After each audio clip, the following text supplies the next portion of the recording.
application by the federal government. Especially when they said that releasing him will cause national security, yes. Security situation in Southeast. What do you have to say about that? Yeah, they started the case of Asari Dokubo, which is not relevant, which was an application to enforce his retirement. And the federal government said the right of one individual cannot do that in state security. This is not the case here. This court of appeal has already found that the lower court was wrong in retaining 7 out of the 15 count charge. And so this court also dismissed the remaining 7 counts and said Nnamdi Kanu is discharged. Discharge means you have no case against you. A very responsible government, what they will do is to let that young man go home, particularly as we have shown in our affidavit evidence and document that he is gravely ill, has a heart condition, which a specialist doctor has said needs an urgent surgery. And they have no answer to his medical condition. What they are doing, when they feel that his potassium level is too high, they either increase the dosage or decrease it. So they are just using Nnamdi Kanu as a guinea pig, trial by error. So we responded that there is no question of saying releasing Nnamdi Kanu will bring unrest in the Southeast. As a matter of fact, it is the release of Nnamdi Kanu that will bring about peace and tranquility, not only in the Southeast, but in the entire country. And I gave the court the example. When the court made its judgment or pronounced its judgment on the 13th of this month, the entire Southeast went quiet with jubilation. They were drinking, eating, dining, and dancing on the streets for the next 3 days, 4 days, 5 days, from Owerri to Aba, from Umuahia to Enugu, from Onitsha to Abadan, from Umuchu, Ekulobia, Amesi, Uga, to Njikoka, from Abakaliki to Enugu, from Port Harcourt to Aba, everywhere. Igbos are happy and they are looking forward to this judgment that once Nnamdi Kanu is released, there will be peace in the Southeast. 2023 elections will come very well. I thought, I don't know who advises this government. If I were the advisor, I would say, sir, Mr. President, let my people go. And with Nnamdi Kanu leaving prisons, don't forget, any day they hold him further from 13th of October is illegal detention. We are already going to court with the fundamental rights enforcement matter. So it is releasing Nnamdi Kanu that will bring about peace and tranquility, not detaining him. And we have also argued that the court cannot stay the liberty of a citizen. That was why we cited the case of Gloria Mowari versus Nigerian Army. Ulisagakova is my good friend, handled that matter. I was detained with Ulisagakova over that of April 1990. We were detained at Child Avenue by the DMI in Apapa, near a toilet, with soak away, with maggots and human feces coming out so as to punish us. And in that case, Gloria Mowari was 7 months pregnant. She miscarried because of the traumatic and trauma, the ordeal, psychological, mental, physical that she went through. And when they went to court, the court said they should release her because she was discharged, just as Nnamdi Kanu was discharged here. What did they do? The federal government filed an appeal in that case against a woman who was detained under decree number 2, under IPB, when the military was the military. And then they also filed a motion for stay of execution.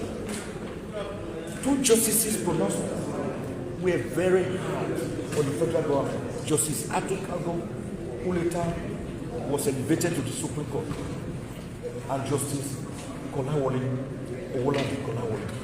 They said, you are asking the court to stay execution. It's like asking the court to stay execution of the liberty of the citizen. That you are a contender. And being a contender, you are slapping us on the face by telling us to stay the execution. Do you know how they put it? You see, it is like a sinner telling God that, look, God, I know I am sinning, but please help me, aid me to continue to sin. He said even God will not grant that sinner's request. He said in that same vein, we will not grant this request. This was the same court of appeal sitting in Lagos. And we are talking of as far back as 1992. What has changed? Ojukwu and Governor of Lagos State, it's clear. Governor of Lagos State versus Ojukwu, both the Court of Appeal and the Supreme Court, they made it clear that you can't be in contempt of a court procedure and come before us again asking for an equitable remedy, because stay of execution is an equitable remedy which is based solely on the discretion of the court. He who comes to equity must come with clean hands, and he who comes to equity must do equity. You have not done equity. You are coming with soiled hands. That was why the Supreme Court and Court of Appeal said you have thrown Ojukwu out of his Villasca Lodge at Queen's Drive, Ikoyi. We told you, take him back. You refuse to take him back, yet you are coming before us to ask for a stay of execution. We will not grant it. We have cited all these cases to show that even the point they were happy on, that Nnamdi Kanu shall pay, we have shown through the exhibits that we attached. Nnamdi Kanu never jumped bail. He was granted bail and he was enjoying the bail. And the case was again to come up in October 2017. Then suddenly, like Fela will put it in one of his epic songs, the federal government through Operation Python on the 14th of September 2017 invaded ferociously with a multitude of army the ancestral home of Nnamdi Kanu, with his father Eze Kanu also there. In that brutal invasion, 28 unarmed and innocent Nigerians were hacked down in cold blood. We have put all of them. That was how Nnamdi Kanu managed to escape. A person escaping for his dear life cannot be said to be a person jumping bail. You jump bail when you voluntarily run away. But this was a man not running away, but not jumping bail, but running away for his dear life. And as soon as he got to Israel, he deposed on affidavit and reported the matter to the African Commission on Human and People's Rights, which wrote to the federal government. We executed it. Don't forget that on the 20th of July this year, the United Nations Working Group against arbitrary detention delivered a ruling after giving the federal government and the government of Kenya a fair hearing on the judicial rendition and extraordinary rendition of Nnamdi Kanu on the 26th of June 2021, after he was accosted, blindfolded, brutally tortured on the 19th, between 19th and 26th, for about 8 good days in Kenya. A private jet was walking. They went around the security agency, the immigration. They didn't pass through. They forcefully rendered him back to Nigeria. And the law is that when you do that without going through extradition proceedings, you cannot try the person. And this court of appeal so far. The second one is what we call the doctrine of specialty, which this court also agree with, that even if Nnamdi Kanu were to be brought in properly through proper and lawful extradition procedures, you can only try him for the offense you are bringing him back, not for any pre-existing offense, including the 5-count charge that was earlier existing, which they amended to 7 counts, which they later amended to 15 counts. For your information, the federal government has amended Nnamdi Kanu's charge 7 times, but they have never been ready with prosecuting the matter. They are happy just keeping him. So this court said you can't try him on those same charges. And the lower court was right. Josephine Tanyako, she struck out 8 of the 15 counts. We were not satisfied. We came before this court, and this same court also struck out the remaining 7 counts and discharged him. The Supreme Court has said that discharge in such a case also means acquittal. So Nnamdi Kanu have been acquitted. Because they can, like this court said, you can never try Nnamdi Kanu on those offenses before he ran away for his dear life. So what is it that will bring peace? Releasing Nnamdi Kanu. The medical doctors with DSS, the federal government doctor, have no answer to Nnamdi Kanu's heart ailment. He suffers depleting potassium. All they will do at times, they come and increase dosage. They will lower the dosage.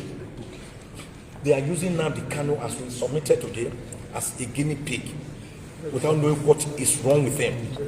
Now, they have refused a second opinion from a specialist doctor, as Josephine Tanyako ordered. Now, you should allow the specialist doctor to come in. All the applications were made to the DSS or the SSS to allow Nnamdi Kanu, they have rejected them. But the specialist doctor's opinion, we were able to get it, and we have attached it also as an exhibit, that if Nnamdi Kanu is not released immediately, he may die in their hands and in the prison.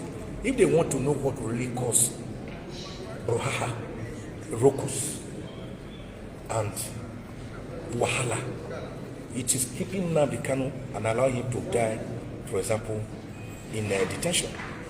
Dead men don't stand trial. Sick men are even given medical treatment to ensure that they are fit and strong to stand trial. That is why we say, come and stand trial. Have you ever heard somebody say, come and sit down trial? Have you ever heard somebody say, come and prostrate trial? Have you ever heard somebody say, come and kneel down, or come and lie down trial? No, it is come and stand trial. It is taking that you are strong enough to be able to stand through that trial. So I am here begging the federal government, the president, look at my news, genuflectingly, in the name of Almighty God and in the name of Jesus Christ of Nazareth, to please, and in the name of peace and tranquility, and in the name of social justice, equity, egalitarianism, and good conscience, and in the name of respect for due process, respect for human rights, and rule of law, I am begging genuflectingly, Mr. President, sir, ignore any warped advice you are being given by whosoever, releasing Nnamdi Kanu, and you will be pleased.